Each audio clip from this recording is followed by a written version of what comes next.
welcome to PyRVA. It's good to see a couple faces here. Welcome back, Paul and Montu. They're past organizers. So tonight is going to be Chris May giving a speech on UX and DX and web development. The only really announcement we have is, as normal, or our new normal is first Tuesday of each month is going to be our lecture nights right here. Third Tuesday of every month is going to be the coding nights. And right now we're in the middle of working through coding blackjack game, and I guess more today before our meeting in 2 weeks, but that seems to be going rather well, so we learn a lot. But it's also here for you. And you can check that out on Meetup. But here's just to introduce Chris, some Dingo with the show. He is trying to help support his everyday superpower brand, where he tries to generate content and helpful resources for people to learn how to code. And I've proofread a couple things, so there's Eric and me. But this is a dress rehearsal for him. He's going to be giving his talk in a couple weeks at DjangoCon, so I should give him some questions. Ready? Just that. Thank you very much.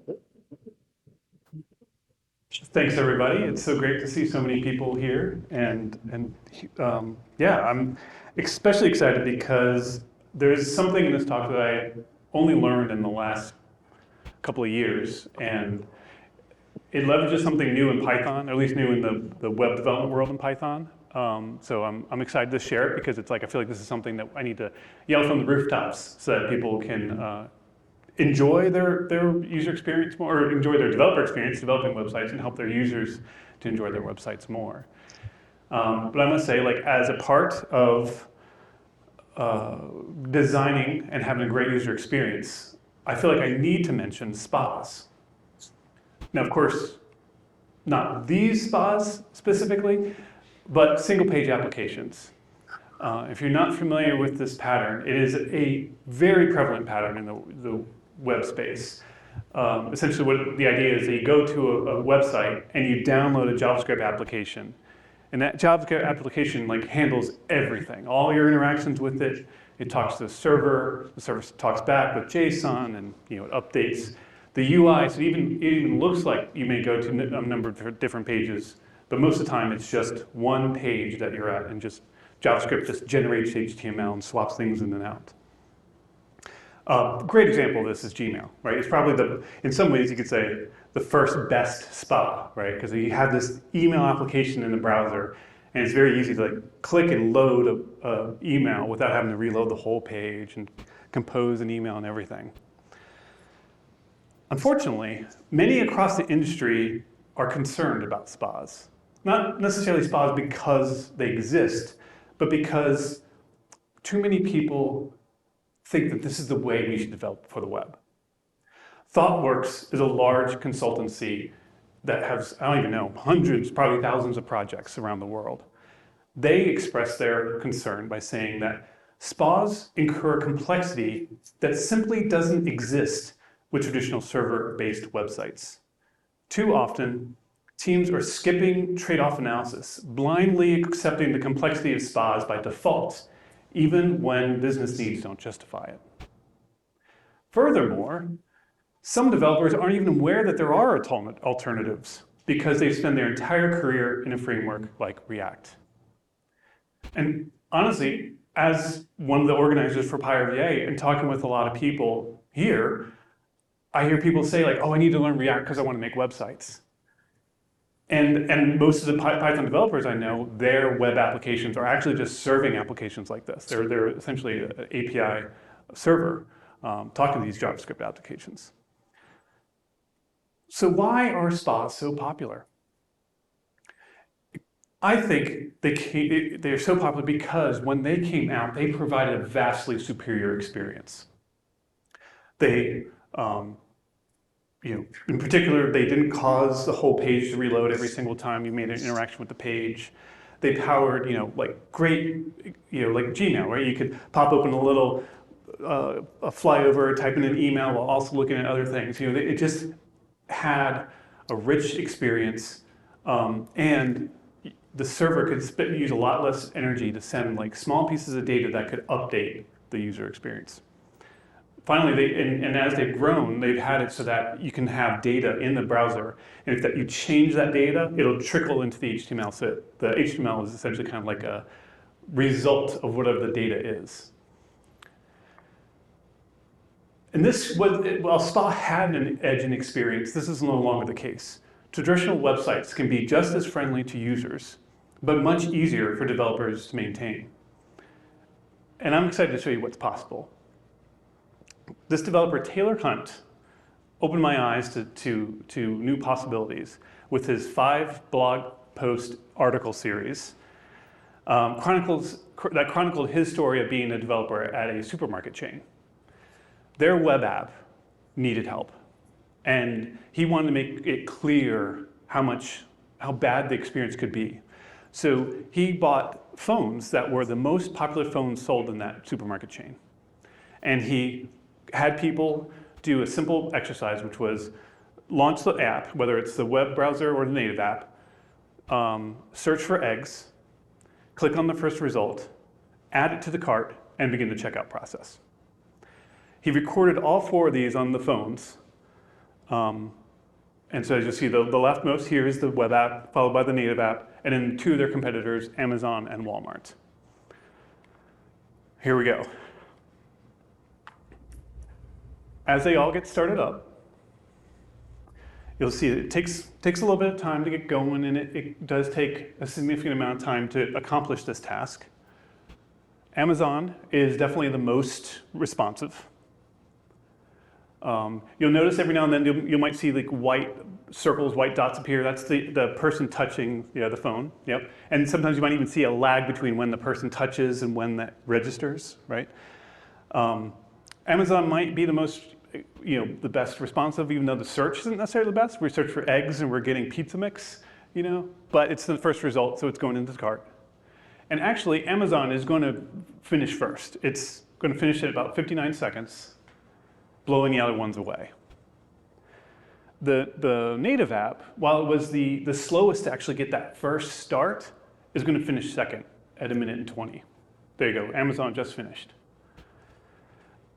Both Walmart and the web app are much slower.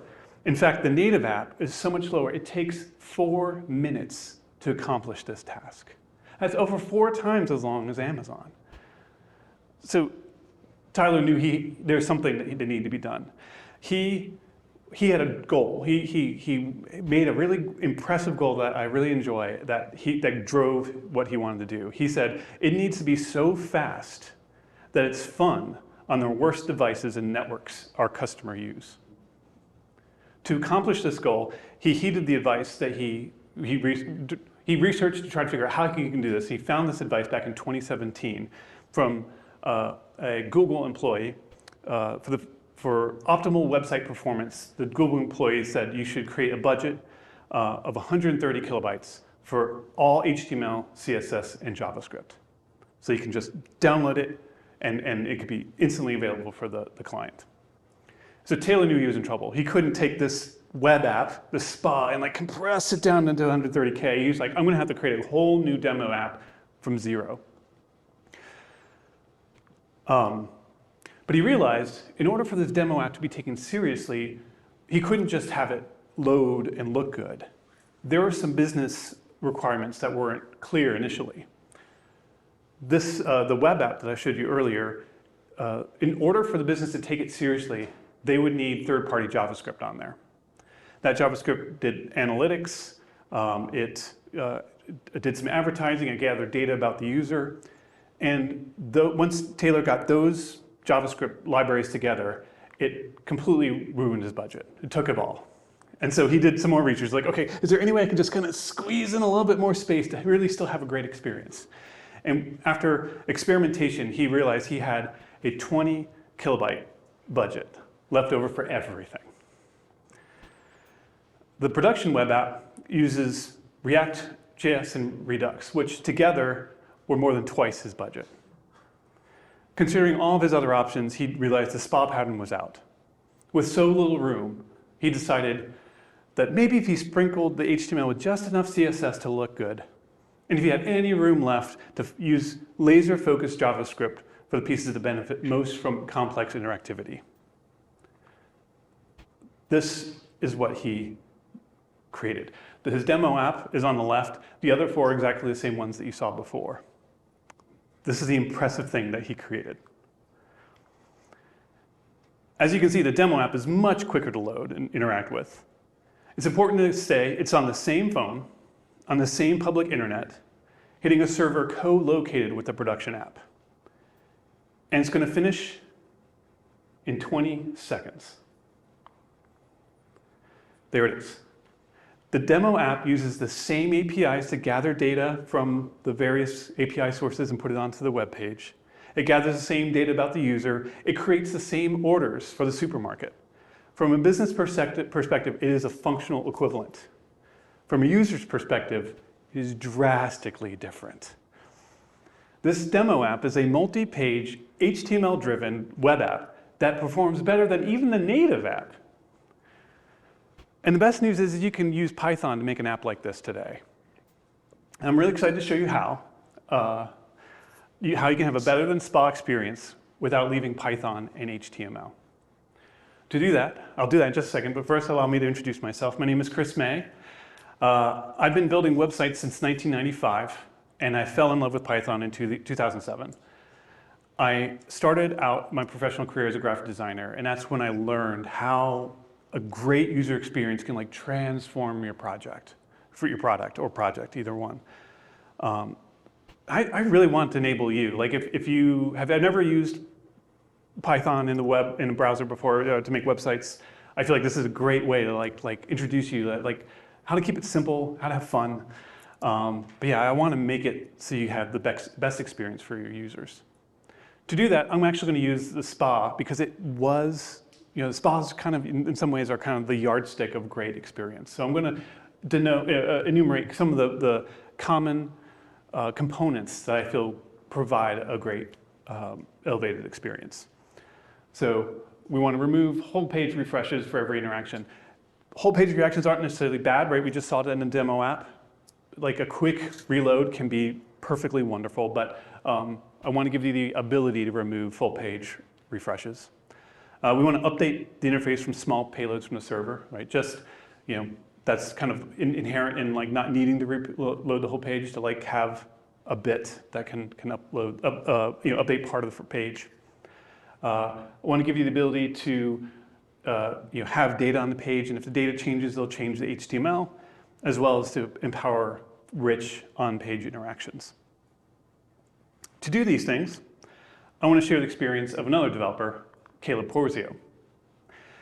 Caleb is a developer who used to work for Titan, one of the best PHP shops in the land, and he built so many websites. This company is great at like making great websites for their clients.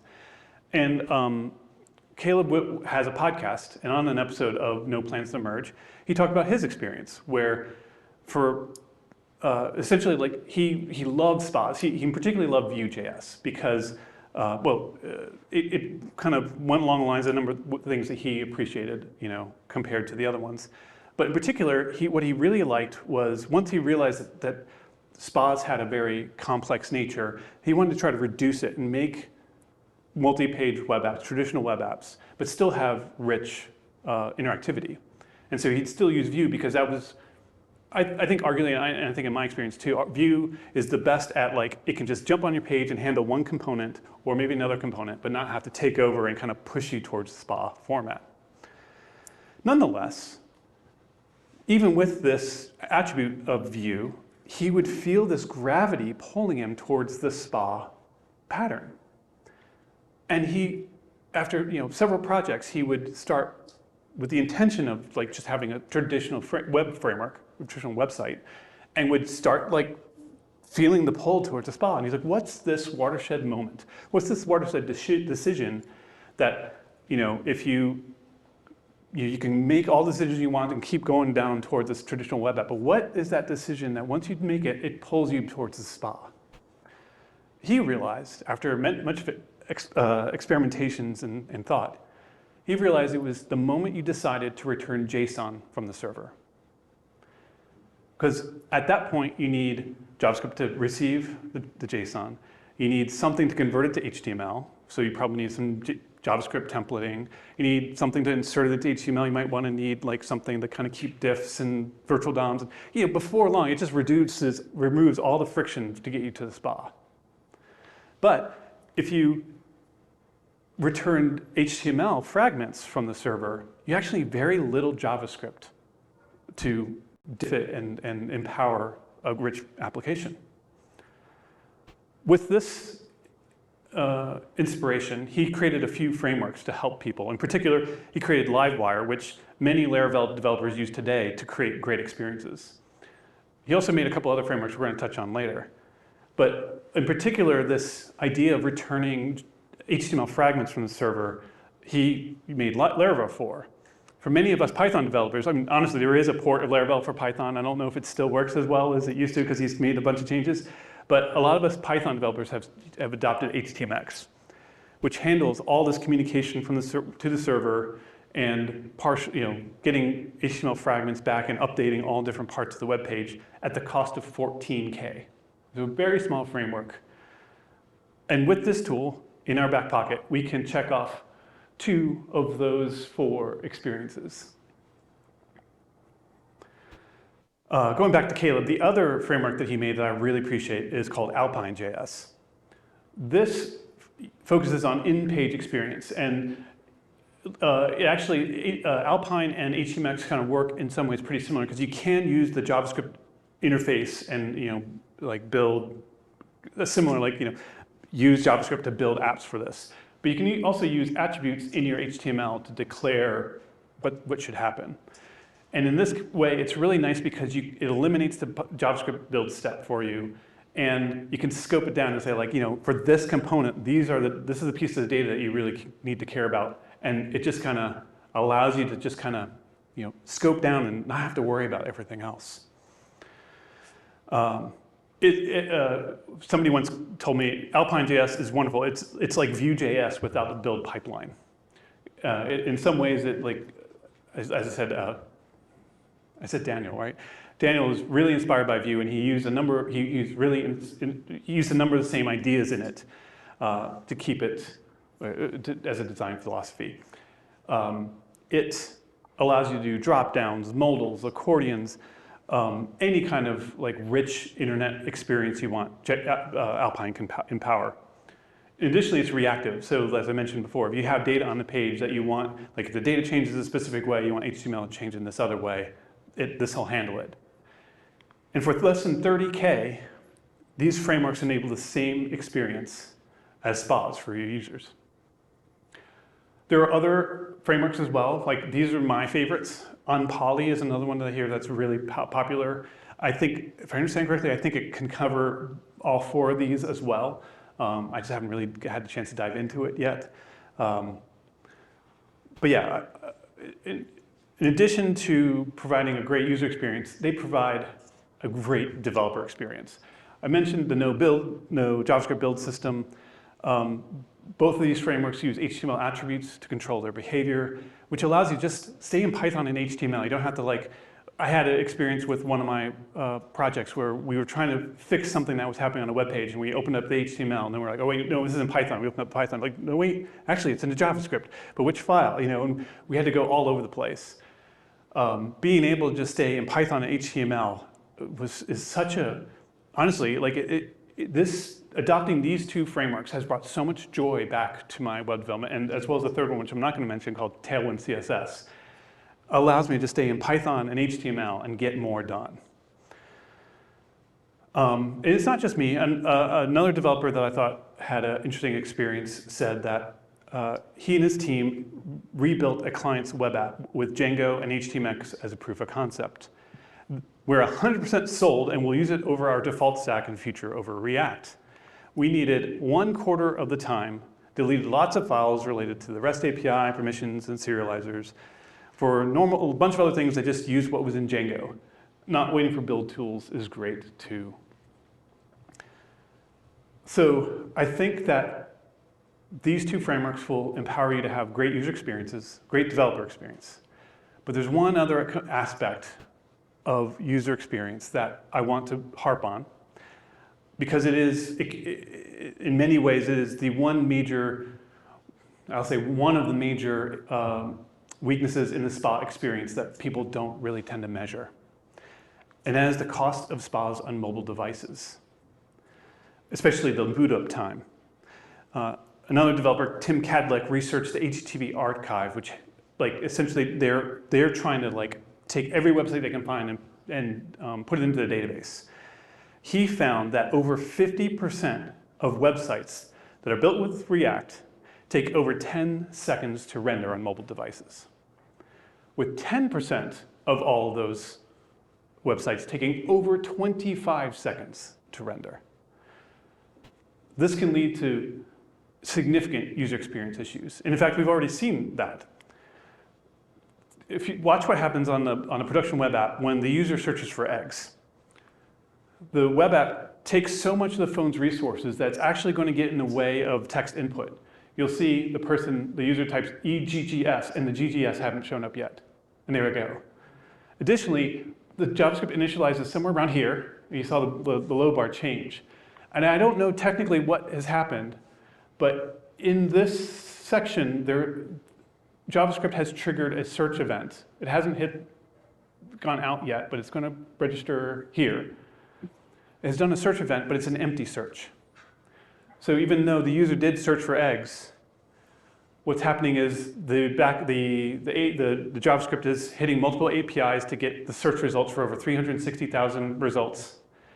And there they are. And now the user's going to have to go back up and search for eggs again. This one interaction, sorry, let me step back. This one interaction sidelines the user for over a minute and a half by itself. Let's compare that. Let's compare that to the demo app, which I'm going to hold because the demo app will appear in less than 2 seconds, and the page is not going to finish loading before they finish searching, or before they start searching, right? So they tap, EGGS, hit, and the page didn't even finish loading before the search bar, before they initiate the search. So as soon as the search bar is visible, it's usable. This app does something that I call, it delivers critical elements as quickly as possible. With traditional Python web apps, we can't do that with Python. If you have any experience in Python web apps, you see the pattern that we usually do is a request comes in, it comes into a function that we control, and we gather whatever data we need, create a context like a dictionary, something like that, grab a template, hand it all the data it needs, and it'll take all the pieces of templates together, stick in the data, stitch them together, and then send the whole thing down the pipe. What we'd rather have is for Python to start grabbing the templates and start rendering it and sending it down the pipe immediately. Once it hits a piece of data that it doesn't have, wait for that data to appear, then render that HTML template and send that down the pipe and just keep going until you're done. This is a little hard to, I feel like I did a good job explaining it, but it's like you need to really see this to understand it. So I created a website as a demonstration. It's just a homepage that has like a shopping e-commerce kind of situation with 4 recommendations on it. I also created a recommendation engine that is super slow. It takes a random amount of time to come up with a recommendation, up to 5 seconds. So what you'll see is when I hit play, my cursor is going to come, hit the load page button, and this would be a traditional kind of Python web app. And so this mouse cursor goes up, we click load, you'll see there's a loading indicator at the top. The recommendation engine is now recommending 4 things, and once it makes all 4, then it sends the whole page down. Now this isn't exactly, bad user experience. I think we all regularly see sites that are like this, who knows why some of the sites that we interact with take so long to load, right? But yeah, I want to say what could happen, what could it look like if we tell Python to send as much HTML down the pipe as we can before the recommendation engine slows it down? That's what this is going to show. So the mouse comes up, clicks now, and we get the header, the hero, and then once the recommendations engine is done, then we get the rest of the page. All this is without JavaScript. This is just Python, essentially just sending HTML down the pipe. And so what's great about this is if you do have something expensive, like let's say these recommendations, and the user gets, like, I'm zoomed out, right? Like this is kind of low on the page. Like most people would probably have their, the browser much shorter. So the user may not even notice that the whole page hasn't loaded. They're able to interact, they can search, they can interact with the nav bar, with their the shopping cart. They can even click on the call to action button, which the people behind the business would say, let's click that, yes? They could interact with the whole thing while the page is loading. What if now, so we've allowed Python to send everything before the recommendation engine slows it down. What if now we can send each recommendation down the pipe as soon as it's ready? That's what this is going to show. And with this, in both these last two cases, we're using an old technology that I call streaming HTML. This is a concept. This is it's hard to say. Like it's essentially an HTTP streaming response that was made in 1997, and that all the web browsers have support for it. No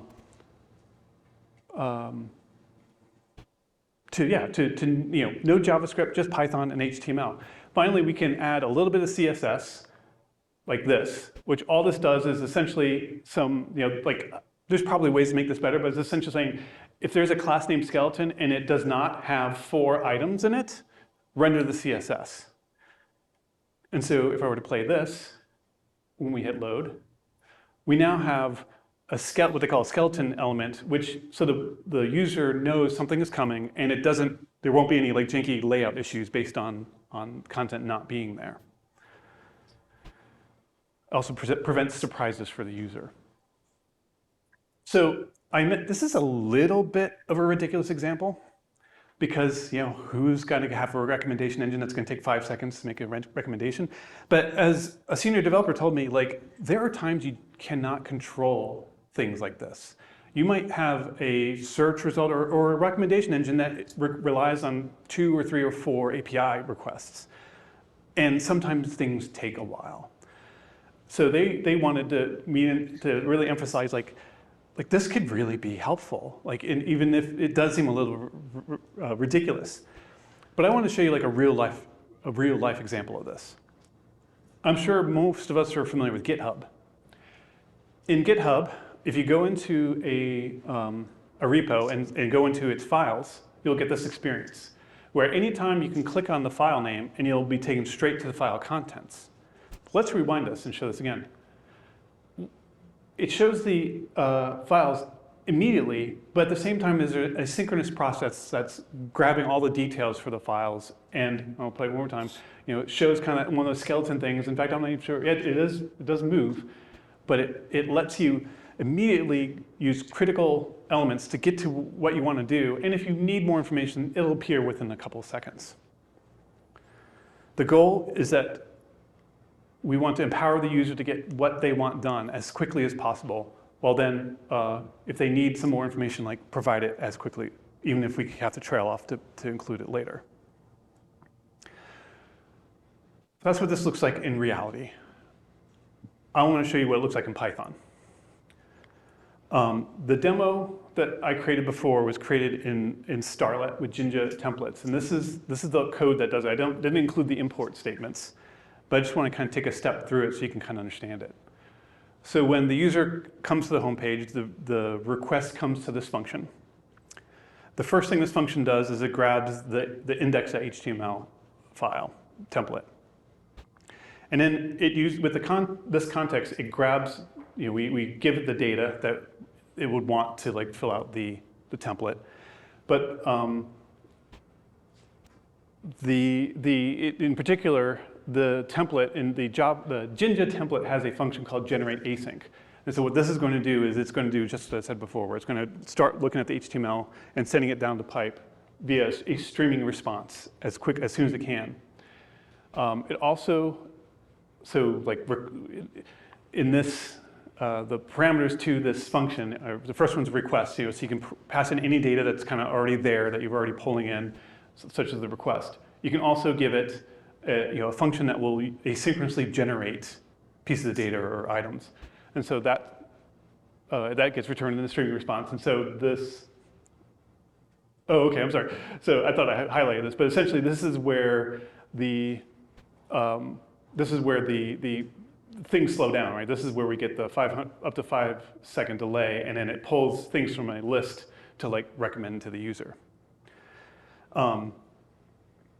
So that's how we can do it in Starlet.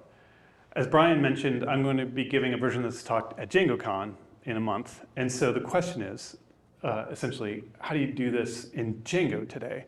Because Django, Starlet, Fast API, well, Fast API is built on Starlet. A lot of the Python frameworks are now asynchronous or becoming asynchronous. And Django has done an amazing job of like becoming more and more asynchronous. But unfortunately, the template engine is not fully asynchronous yet. So we need to do a little bit of extra work. And so, as I say, this is September 2023 because it's going to be, it's going online, and if somebody sees this in the future, they get to laugh at like, oh, look at the silly stuff they had to do way back then, because it's going to be better. But I have a couple, just in case you use Django, I wanted to show you a couple of patterns you could use to have improved, to take advantage of this option. The first way we're going to do it is we're going to take the templates, split them into pieces, yield each part, and then use Django 4.2's stream HTTP response to send it down the pipeline. On the right is going to be a preview of what this looks like. So similar to the Starlet option. To render that view, we actually use 3 templates. Home.html is the main one that we're going to interact with. It extends shell.html, so it's kind of along for the ride. And then if you were to create this normally in Django, you would say like for each recommendation, render item.html, right? So that's what, kind of keep in mind, home.html is going to be the template that we're going to interact with the most, and an item is going to be the one we need to render for each recommendation. So the code to create what you saw is this in Django. And so I'm going to kind of zoom in so we kind of analyze it a little bit more. So when the user visits the page, it comes to this function, which will return a streaming response that I mentioned before. The streaming response wants a string to send down the pipe. And so one of the options, you can either give it a string or you can give it something that will asynchronously generate the string. So that's what this function does up here. And so what we do first is grab the HTML and render it to string. Optionally, you can pass in any data you want in a context to this function, but because this is a demo, we didn't have extra data that we needed to, so I didn't do it. We then are going to split this function. And so this is kind of weird, right? This is something you don't do normally. But to understand, let's open up home.html, and let me show you, like, essentially this is pretty similar to how you would make a Django app, except if we don't pass in recommendations, those 3 lines, the 4 item and recommendations, they will not appear. It'll just be blank. And so we need something to like grab onto that we could like kind of break this open and say, I want to insert recommendations here. So that's why I put this comment here. And so then with this comment here, we could treat it as a string and just split them, which is going to turn into 2 sections of code, which get put into those 2 variables. So as soon as we get the first variable, we send it down the pipe. That's what yield means. Send it down the pipe. Then for each recommendation, we're going to render the item.html with its data. And as soon as it's ready, we send it down the pipe, followed by the end of the page. And that's this. Just to recover, we take templates, split it in pieces, yield each part, and it produces this experience. Unfortunately, splitting templates is kind of complicated, and it's, can get a little out of hand. So I wanted to give you another option in case, so you have another option. This time we're going to render a view and then subscribe to something we call server-sent events via HTMX. And then once the data is ready, we'll send it down the pipe to the page, and you'll see it in this kind of experience. So not as, won't render each one individually, although I gotta say this is, you can easily do that with this pattern. I just wanted to keep it simple for a talk. Server-sent events is another technology that a lot of people don't know about. It's been around since about 2004. If you think of WebSockets but simpler, that's essentially what server-sent events is. It's data coming from the server to the client. So the code to power this experience is here. And we're gonna, once again, zoom in to look at it. So now when a request comes in, it hits this function, which immediately renders home_sse.html. If we were to open in that function, or the template, you'll see pretty similar template, except if we don't pass in a recommendation, we're going to render this empty condition. This will render an HTML element that, oh yeah, sorry, I'm a little behind in my thing. This uses HTMX to connect to our server. And so essentially what it does is it handles the whole thing. So there's kind of two sides of it, right? There's connecting to the server so they can listen in for server-sent events. But there's also the other side of like when the page loads, it needs to do something first. So we're going to talk about the server-sent event side first. So essentially what this says is once we connect to a server-sent thing, when a message comes in, we want to target this element, the element with the ID of home recommendations, which is this. And essentially what it's saying is we want to replace the contents of this element, the children of this element, with whatever comes in the message. So one thing that's really nice about this is that the child of this is this. So it's going to replace itself with the contents of the server-side events thing and close the server-side connection, server-side events connection. So it's kind of, I'm only going to listen as long as I need to. I got the data, I'm done, So that's the server-side event side. Now, on the other side, when we're rendering the page, HTMX looks for this attribute, and it says, okay, I know, if SSE means SSE is the server-sent events package, it has this attribute, which means I want to reach out to the server at the recommended SSE URL. When it does that, it goes through Django's URL router and hits this function. This is what returns our streaming HTTP response, just like the last function, or last demo, except we changed the content type because server-sent events has a specific content type which the browser knows, okay, I'm just going to leave this connection open. I know, I'm expecting a certain type of data on the way back. We also want to generate the string, which we do in this function, which essentially collects all the recommendations together into a list. And what we do is we essentially, for every time we get a recommendation, we render its HTML fragment. And then we do something funky, which is we strip out the new lines. The reason we do this is because the server-sent event protocol marks the end of every message with 2 new line characters. So we just don't want to accidentally send a truncated response. But with that, this code generates this experience. And as I said, you can definitely get more complicated. You can make it so they can send down individual things that you could, these aren't your only 2 options, but I wanted to show you, in a short amount of time, what's possible. And so with Python, I just want to stream or promote this streaming response. Every framework has it. We can now take advantage of it to send HTML even before we have all the data together. And we use HTML fragments to update parts of the page, whether it's through server-side events, whether it's through Ajax, and we can use a framework like Alpine.js to power rich interactions. I think this is actually, we're kind of heading into a really rich time for Python web development. And I want to hand out the GitHub repos I've created with the 2 demos, the Starlet and the Django ones, because I know there are things that are possible, and it's I know there are way smarter people out there, and I want to see, as a community, what we can do to really elevate the experience of, in particular, seeing some of the stuff that's even available in JavaScript, we could do that in Python. We could have like templates that like have a timeout. So if it takes, say, 2 seconds to get the data, let's just not render that piece and skip and move on to the next one. You know, I think it's a very exciting time. And with that, you could find out more on my website, everydaysuperpowers.dev, and I'm on Fastodon as well. And that's all I have for you tonight. Any questions? Thank you. Yeah. So,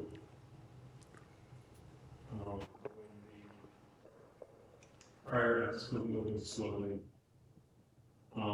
there was a bottleneck somewhere, and I'm kind of clear where it was. Was it in like the dynamic HTML generation using JavaScript or the network transit? Are you saying The buying eggs. buying eggs? Okay. So the question, because I don't know if anybody's on Discord, but so the question is, oh, we do have, hi on Discord. So the question is, during the buying eggs demonstration, that there was some significant delay and lag in rendering the website. What slowed it down, essentially? And Taylor, in his 5-part series, goes into some detail about that. He kind of touches upon it and just keeps moving. It seems like it's a combination of one, like the downloading the initial payload, kind of like we saw at the beginning, the initial payload of JavaScript and parsing it and rendering it and getting that all going. So we kind of documented that with the search for eggs initially. Additionally, so like say the search APIs, it needed either 2 or 3 different APIs to populate their search results, because one API would get the search term, would turn back, it would return product codes, which you would then need to hit another API with those product codes to get the details about those, and I think they needed a third one to get URLs for the images. So it was, it's a microservice kind of pattern, I guess you could say, that like having to hit different endpoints to get these types of data. I'm trying to think what else. Those are the ones that have come off my head. It's a combination. Yeah, like Taylor mentioned in his blog post that it's like something that just was slowly getting slower and slower and slower. And so at one point, actually, ironically, the CSS framework I love, Tailwind CSS, the developers adopted it, and that crossed a threshold of, I can't remember what it was, I'll say half a second to load in their demo CI/CD pipeline. And once that threshold was crossed, he was like, okay, we need a web performance working group to kind of make this better. And and it, even that like made things better, and it just kind of, with any large project, there are just things that just keep slowly, growing. So yeah, it's a number of different things. Good question. Anybody else have any questions? Yeah. I've seen other people make recommendations for each and outline this, and I don't want to get into that, but I'm curious if you have any thoughts about what kind of project you would use a spot of React or Vue for. Because I think one of the things that I've used or I would make, I would probably use HTML now. I'm curious things that might be kind of other than that. It's like, oh, I think spot that. Yeah, so the question is, what's the spot pattern especially good for? I would say anything, there are a number of things. If there's something that you can perform, like say just within the browser, so I know there is a couple of services where you can like convert audio files or video files, especially like any kind of in particular, like anything where people would be concerned about privacy, like you can kind of sandbox it, especially if you can convince them that's only happening within the browser, that's good. If you need first-class support for offline usage, so there should be a way to do it with this pattern too, because there's a pattern called JavaScript web workers that can like download pages and stuff like that and kind of keep them in the browser cache. I haven't explored that yet, but a lot of JavaScript spas use that. There's like two more. Taylor in the blog post, Taylor actually like lists out all of them because he spends all this time like dragging spas through the mud. He's like, they're not all bad, believe me. He also talks about a few games, which like it's like, yeah, sure, yeah, absolutely. Can you go back to the slides so I can grab that? Oh yeah, yeah. Let's see if I can do it quickly. No, can't. All right. I thought there was a quick. I keep forgetting what the home button is, but let's just go.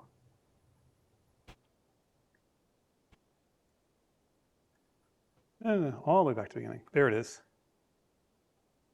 So it's that's the URL to his. Actually, that's the URL to the last article in the series.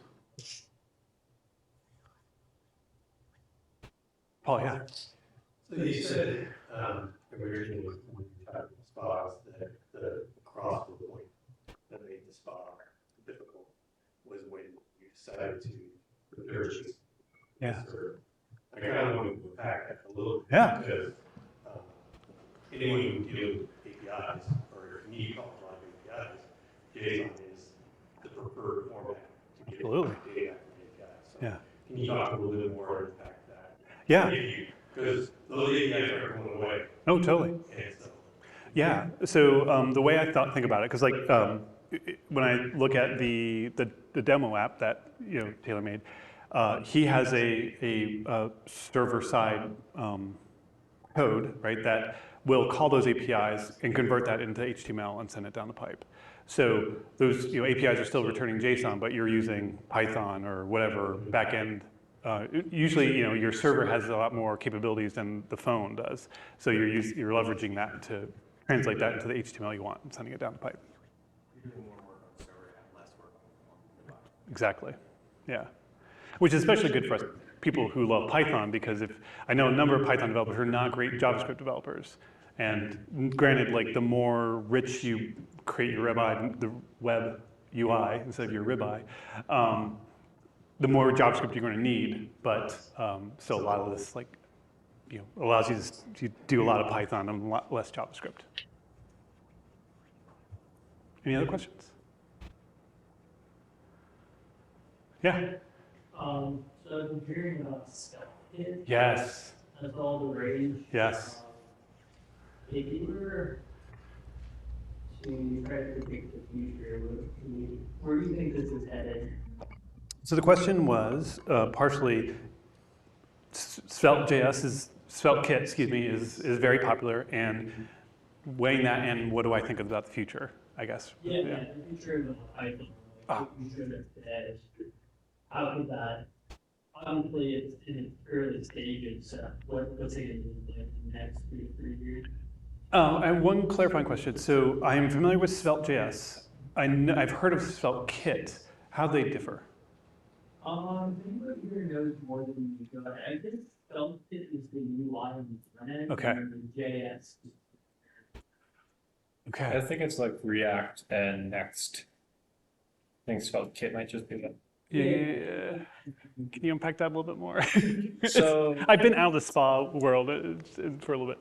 React is just how to make components and state and all that stuff, whereas Next.js is Like using React and is the framework to build out the whole website. So it has file-based routing, similar to Vue versus Next. The like data store and stuff like that, that's separate. Like this is more like being able to do. It's like Jinja to Django. Okay. Jinja is just How you can create certain things in the template, and Django allows you to build out the web page. Okay. So a lot of delay, and I realized I should have formulated my response. So the first thing I know of is Svelte is, and I would say assumed by relation, SvelteKit is probably the most impressive JavaScript framework for myself. And I think that even the author Taylor would agree. Like it has like the smallest payload, it has the least amount of resources needed. And so like that is something impressive about it. And he, obviously he he had, as he published each article, he had a lot of pushback on Twitter and different places, and so he, like, I even love in the first article, he talks about the problem he had with React, with it being whatever 44K, and that he couldn't use it, and he's like, yeah, I see you in that svelte T-shirt in the back. We'll get to you later, you know. And I wish I would have remembered more about what he said, but I think part of it is like, I'll take a step back. I think svelte is really interesting, especially because it renders down, it does tree shaking, it really removes as much code as it can to provide and only include what it needs to create a really great experience. There's still an overhead of having to download it all and then parse it and render it. So I think that that's going to get a lot more popular, and I'm hoping that the streaming HTML is going to be very, very useful, very exciting for Python developers who do want to like empower great experiences and send data down the pipe as fast as possible. And I guess part of what I'm really curious about too is like it's kind of funny because like a lot of what I've been reading in the last year is a lot of JavaScript developers who are discovering server-side rendered apps in JavaScript and like, oh my gosh, this is so cool, like how great this stuff is. And I'm really hoping that like as Python developers, we can kind of leverage a lot of their learnings and apply it, especially because like Jinja is like the most popular templating language, Jinja and Django templating language. I'm like, it'd be great if we can make them even better. That's what I'm hoping. Yeah.